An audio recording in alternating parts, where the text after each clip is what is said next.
Good evening students. बच्चों, आज हम लोगों का सरफेस केमिस्ट्री का ये लेक्चर स्टार्ट होगा 7th।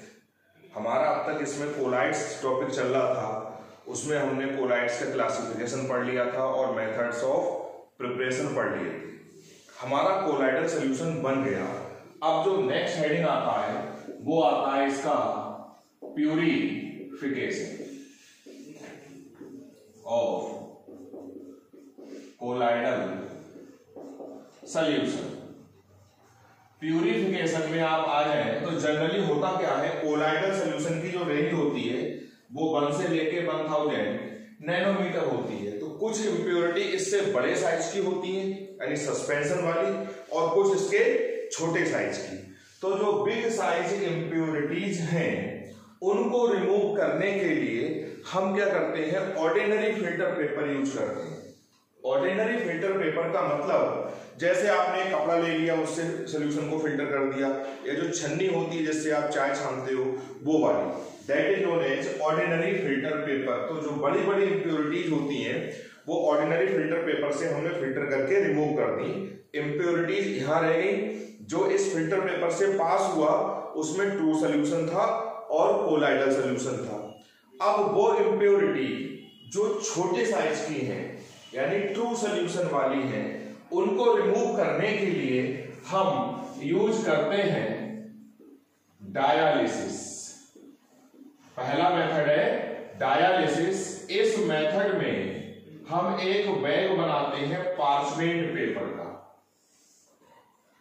पार्चमेंट पेपर का एक बैग होता है, इसको एक हुक की हेल्प से हमने यहां पर फिट कर दिया। इसको हमने एक पानी के टैंक में लटका दिया। इसमें इधर से पानी एंटर कर रहा है और इधर से पानी बाहर जा रहा है। अब होगा क्या, जैसे ही पानी इसके अंदर जो भरा हुआ है वो इम्प्योर कोलाइडल सॉल्यूशन भरा हुआ है। इसके अंदर जो भरा हुआ है इम्प्योर कोलाइडल सॉल्यूशन, और ये है it is bag of parchment paper. ये एक है बैग ऑफ पार्चमेंट पेपर। अब जब पानी का फ्लो उधर से इधर होगा, पानी का फ्लो जब इधर होगा तो इधर की तरफ प्रेशर डेवलप हो जाएगा। पार्चमेंट पेपर से सॉल्ट पार्टिकल्स पास नहीं होते हैं। जो ट्रू सोल्यूशन वाली इंप्योरिटीज थी, जैसे मान लो दूध में नमक मिल गया, तो उस नमक को हमको कैसे दूर करना है, उस दूध वाले नमक को इस पार्चमेंट पेपर में फिल कर दो। इधर प्रेशर डेवलप होगा तो जो नमक के पार्टिकल्स हैं वो इधर इस पार्चमेंट पेपर से पास होके बाहर आ जाएंगे, पानी के साथ फ्लो होके निकल गए। प्रेशर डेवलप करवाना है पानी का पर्पज। तो separation of impurities from salt particles through a parchment paper is known as dialysis. हमारे ब्लड को भी हमारी किडनी डायालिसिस के तहत ही प्यूरिफाई करती है। अब इस प्रोसेस में बहुत देर लगती है। इससे थोड़ी मॉडिफाइड टेक्निक थी, दैट इज इलेक्ट्रोडायालिसिस। अब हमने क्या करा, इसमें 2 इलेक्ट्रोड लगा के, जनरली जो ट्रू सोल्यूशन की इंप्योरिटीज होती हैं वो आयनिक फॉर्म में होती हैं, इलेक्ट्रोलाइट्स होते हैं। जैसे नमक है, उसके अंदर Na+ आयन है और Cl- आयन है।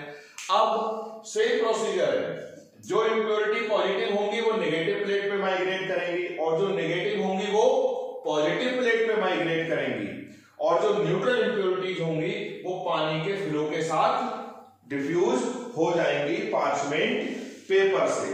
तो प्यूरिफिकेशन ऑफ कोलाइडल सॉल्यूशन के हमने 2 मेथड पढ़ लिए, एक डायालिसिस और दूसरा इलेक्ट्रोडायालिसिस। इलेक्ट्रोडायालिसिस प्रोसेस थोड़ा सा फास्ट है। तीसरा जो मेथड है बच्चों, that is ultra filtration. Ultra filtration क्या होता है, जो ऑर्डिनरी फिल्टर पेपर होता है यानी जो कपड़ा होता है पतला वाला, वो ऑर्डिनरी फिल्टर पेपर होता है, उसके पोर्स ऐसे हैं। ये मैं बना रहा हूं ऑर्डिनरी फिल्टर पेपर,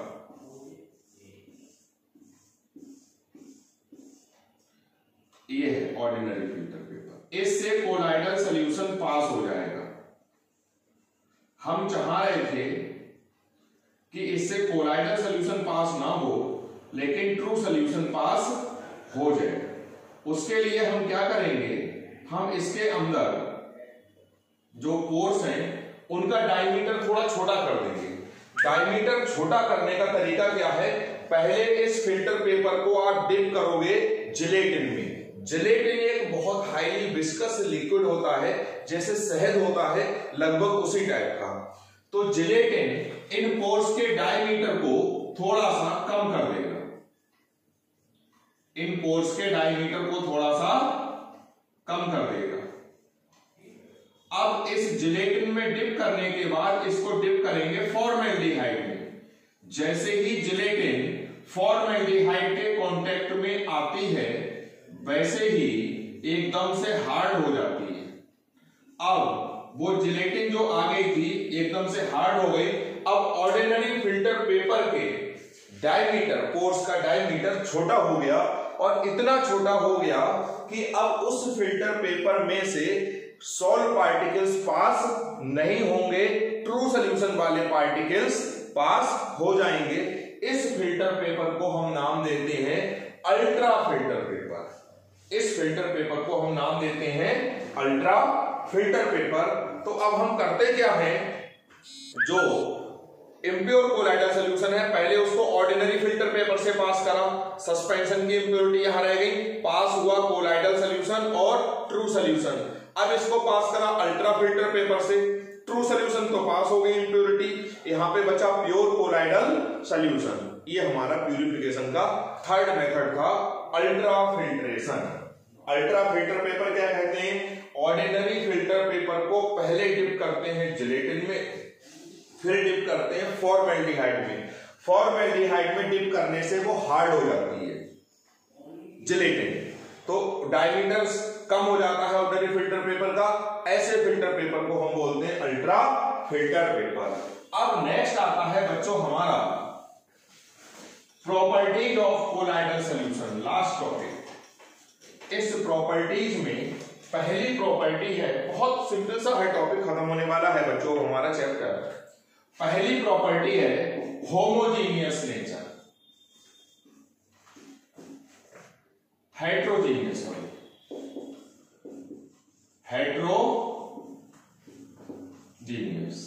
हेट्रोजीनियस इसलिए बोला है क्योंकि इसमें दो टाइप के पार्टिकल्स प्रेजेंट होते हैं, डिस्पर्स्ड फेज और डिस्पर्जन मीडियम। डिस्पर्स्ड फेज हमने बोला सॉल्यूट को, और डिस्पर्जन मीडियम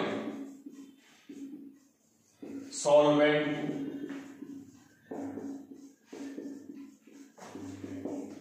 इनका होता है साइज 1 से लेके 1000 नैनोमीटर, और इनका होता है लेस देन 1 नैनोमीटर। क्योंकि इसमें दो टाइप के पार्टिकल्स प्रेजेंट होते हैं, इसलिए ये हेट्रोजीनियस नेचर का हुआ। तो पहली प्रॉपर्टी हुई हेट्रोजीनियस नेचर या हेट्रोजीनियसी।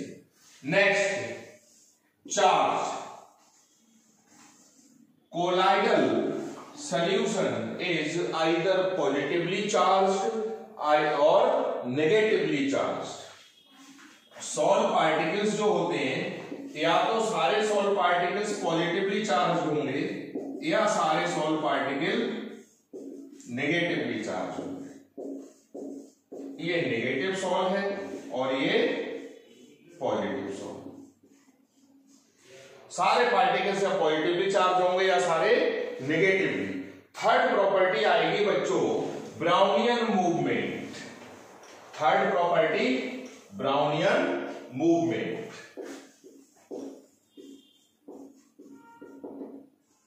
ब्राउनियन मूवमेंट, इसमें क्या होता है, ये पार्टिकल्स चार्ज है या पॉजिटिवली या नेगेटिव, जिस वजह से इसमें रिपल्सन होगा, और जब रिपल्सन होगा तो ये एक दूसरे से कोलाइड करेंगे और इस कंटेनर की दीवार से भी कोलाइड करेंगे।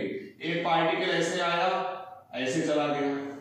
इस वजह से ये इधर उधर जिगजैग मोशन करते हैं और इनके इस जिगजैग मोशन को ही हम बोलते हैं ब्राउनियन मूवमेंट। एक बार एक क्वेश्चन आया था, what is the cause of Brownian movement?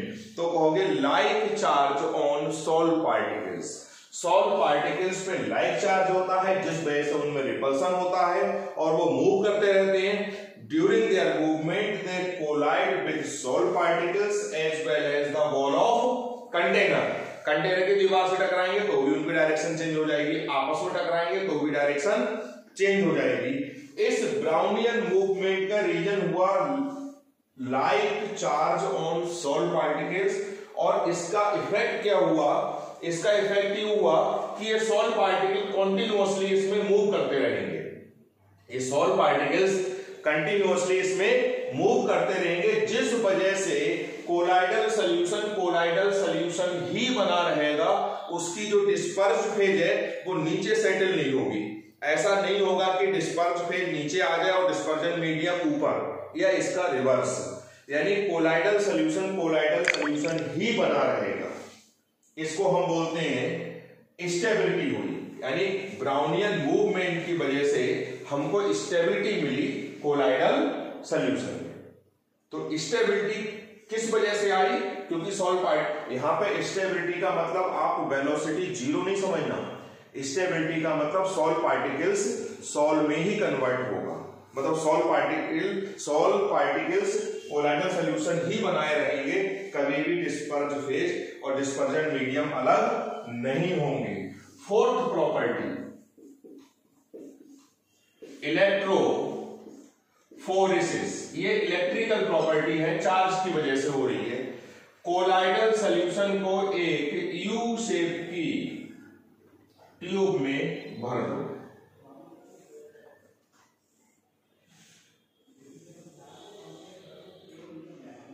और इसमें दो इलेक्ट्रोड की हेल्प से करंट का फ्लो करवाओ।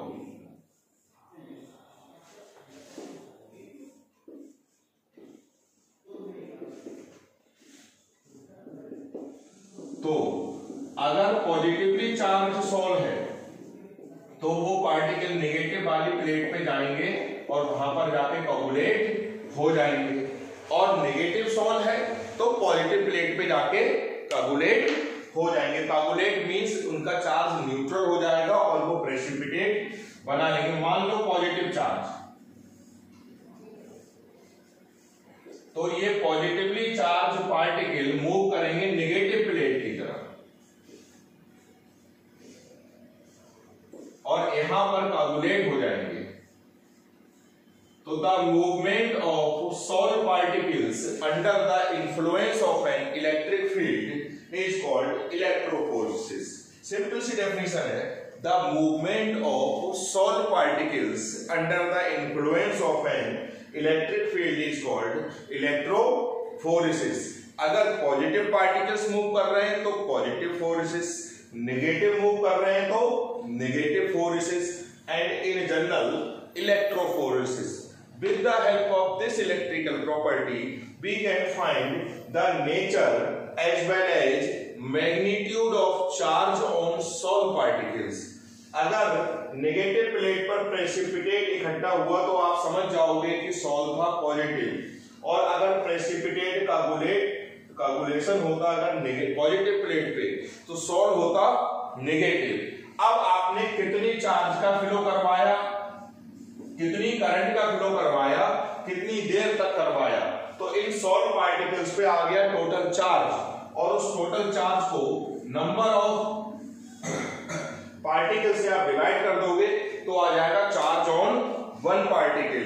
यानी with the help of this property we can find the nature as well as magnitude of charge on salt particles. बहुत simple सी डेफिनेशन है, the movement of salt particles under the influence of an electric field is called electrophoresis. Positive move कर रहे हैं बच्चों तो positive phoresis, negative move कर रहे हैं तो नेगेटिव फोरेसिस। बहुत ही सिंपल सी डेफिनेशन है। नोट्स में आपको सेंड कर दूंगा, आप लिख लेना, सीरियसली पढ़ना, वीडियो को 1 से 2 बार ईयरफोन लगा के बिल्कुल सीरियसली देखना। वीडियो एक बार में ही देखा करो। मैं जानबूझ के छोटी वीडियो दे रहा हूँ, सेंड कर रहा हूँ, जिससे कि आप एक बार में पूरी वीडियो देख पाओ। आज के लिए बच्चों इतना ही। Thank you.